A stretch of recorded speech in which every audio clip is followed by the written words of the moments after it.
धन्यवाद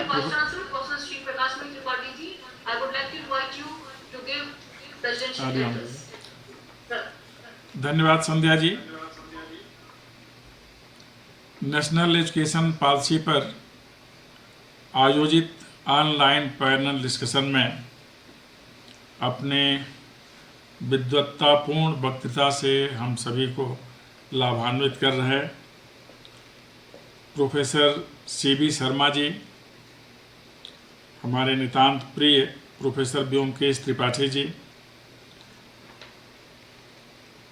प्रोफेसर सुषमा यादव जी, यशस्वी कुलपति भगत फूल सिंह महिला विश्वविद्यालय सोनीपत हरियाणा, बंधुवर मित्रवर और सतत सहयोगी प्रोफेसर GD शर्मा जी, यशस्वी कुलपति अटल बिहारी वाजपेयी विश्वविद्यालय बिलासपुर, यहाँ हमारे साथ दिख रहे professor AK Shukla ji, dean earth science, हमारे तकनीकी स्टाफ के सदस्यगण, शिक्षा विभाग के doctor Samson R Victor, doctor Maria, doctor Shikha Banerjee, mister Devi Prasad Singh, doctor Ramesh यम और सर्वोपरि प्रोफेसर संध्या गिहार, जिनके कारण और जिनके माध्यम से आज का कार्यक्रम आयोजित है। पहले तो यह कि आप सबकी विद्वत्तापूर्ण वक्तृता के बाद कहने के लिए कुछ शेष नहीं है, केवल इतना ही शेष है कि आप लोगों ने बहुत अच्छा कहा, नई शिक्षा नीति के सभी पक्षों पर कहा, नीति की मूलभूत विशेषताएं, क्रियान्वयन से संबंधित बातें विस्तृत रूप से अब हमारे सामने हैं। बहुत कम होता है कि इतना विशद और गूढ़ विवेचन सुनने को मिलता है, चाहे प्रोफेसर CB शर्मा जी रहे हों या प्रोफेसर व्योमकेश त्रिपाठी जी रहे हों, प्रोफेसर सुषमा जी, और अंत में प्रोफेसर शर्मा जी ने जिसे कहते हैं समा बांधना, तो समा ही बांध दिया।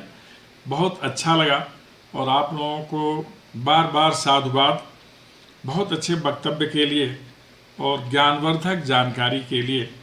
हमारे ख्याल से जितने भी शिक्षार्थी होंगे, शिक्षक होंगे अथवा जिज्ञासु होंगे या जो भी इस डिजिटल प्लेटफॉर्म पर आज के कार्यक्रम में संबद्ध होंगे, सभी को बहुत ज़्यादा लाभ मिला होगा और भविष्य के लिए पाथेय होगा कि नीति क्या है, नियमन क्या है, नियोजन क्या है, क्रियान्वयन क्या है, इसे समझने के लिए।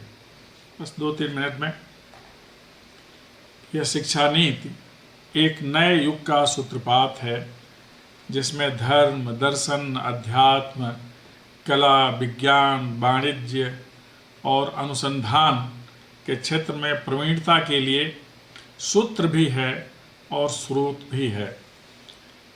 आंगनबाड़ी से लेकर आकाश तक बितान ले जाने वाले आचार्य कुल के आंगन अर्थात विश्वविद्यालय तक कैसे इस पूरी प्रक्रिया में योगदान करेंगे, यह सब अभी हमें बताया गया और शिक्षा नीति में यह सब अंकित है।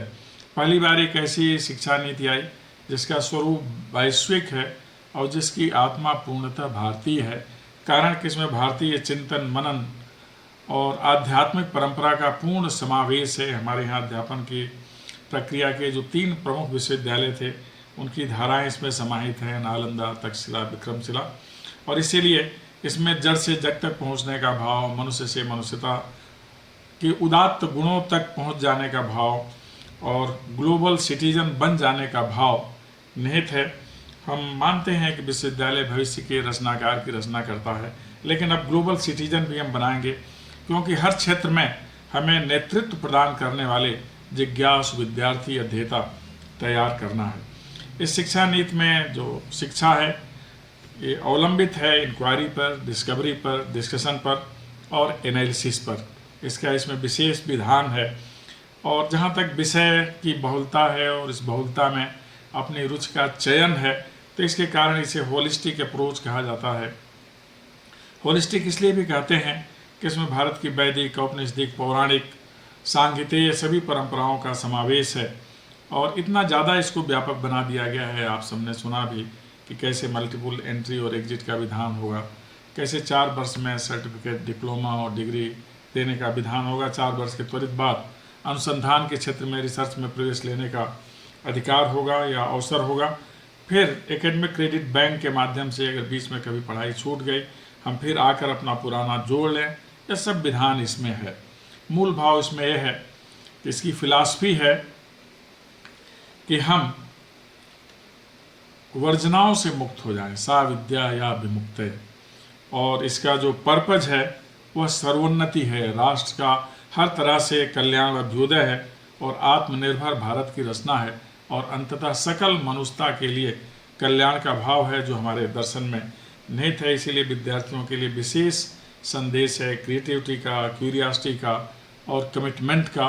और यही 3 कारण GER बढ़ाने के सबसे बड़े उपाय होंगे। आप सभी ने सुना भी, और जो इसके स्तंभ हैं इस पर तो बार बार चर्चा हो चुकी है। हम कैसे स्किल, अप स्किल, री स्किल के माध्यम से संकल्प से सिद्धि की ओर बढ़ने का भाव प्राप्त कर लेंगे, एक भारत श्रेष्ठ भारत का भाव प्राप्त कर लेंगे। और मूल रूप से इसके लिए हमारी तैयारी कैसी होनी चाहिए, जैसे इम्प्लीमेंट करें।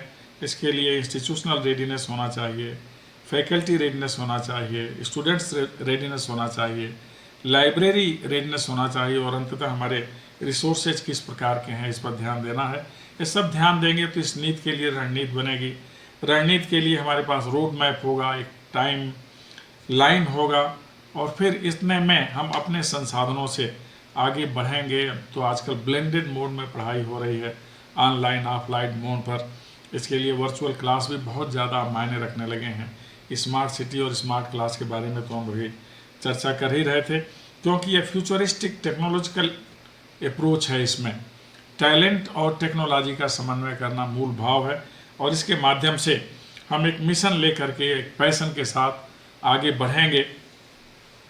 और इसके लिए ज़रूरी है कि हम साक्षी और दृष्टा भाव से ऊपर उठें और हम कर्ता भाव में आ जाएं, जैसा हमारे माननीय शिक्षा मंत्री जी का आग्रह है।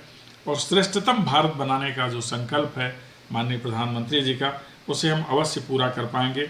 और इसके लिए ज़रूरी है कि हम कटिबद्ध हों, संकल्पबद्ध हों और समयबद्ध हों। और ऐसा करके ही हम राष्ट्र की प्रगति के सूत्रधार बन सकेंगे, राष्ट्र के कर्णधार बनेंगे। मानवता जो आज जिस दौर से गुजर रही है उससे त्राण दिलाने वाले हम नायक बन सकते हैं, इसका हमें ध्यान रखना है। हम सभी उच्च शिक्षा क्षेत्र से आते हैं, तो हमारा ध्यान होना चाहिए उत्कृष्ट रिसर्च वर्क पर, जो ज्ञान परख हो, तथ्य परख हो, जिसमें अकाउंटेबिलिटी का भाव हो, मौलिकता हो और संदेश परख हो, कि हम विद्यमान समस्याओं का समाधान तो कर ही लें, जो आगत आसन्न समस्याएं हैं उसके बारे में भी हम समाधान प्रस्तुत करें, एक बेहतर सुझाव दें। क्वालिटी रिसर्च हमें क्वालिटी एजुकेशन की तरफ ले जाती है और विशेष करके एक राष्ट्र को, समाज को परिपूर्ण बनाने का आधार बनती है। और इसी से हम नवाचार लाते हैं और नव प्रवर्तन और उत्कृष्टता का क्षेत्र निर्धारित करते हैं। यह सब कुछ इस शिक्षा नीति में व्यवस्थित है, इसीलिए इसे सुव्यवस्थित सुविचारित शिक्षा नीति कहते हैं। आप सभी ने ध्यान से सुना, बहुत अच्छे आयोजन के लिए प्रोफेसर संध्या जी और उनकी टीम को बधाई। जितने विशेषज्ञ वक्तागण, सम्मानित कुलपतिगण, आप सबको बधाई और साधुवाद। इसमें हम सबको ज्ञान की विविध धाराओं से अवगत कराने के लिए। और अंत में आप सभी से अनुरोध कि आइए हम सभी मिलकर भारत को स्वच्छ, स्वस्थ, समर्थ, समृद्ध और सशक्त राष्ट्र बनाने में योगदान करें। और अंततः इस प्रक्रिया से आने वाली दुनिया जो ज्ञान की दुनिया है, उसमें भारत को सुपर नॉलेज पावर बनाने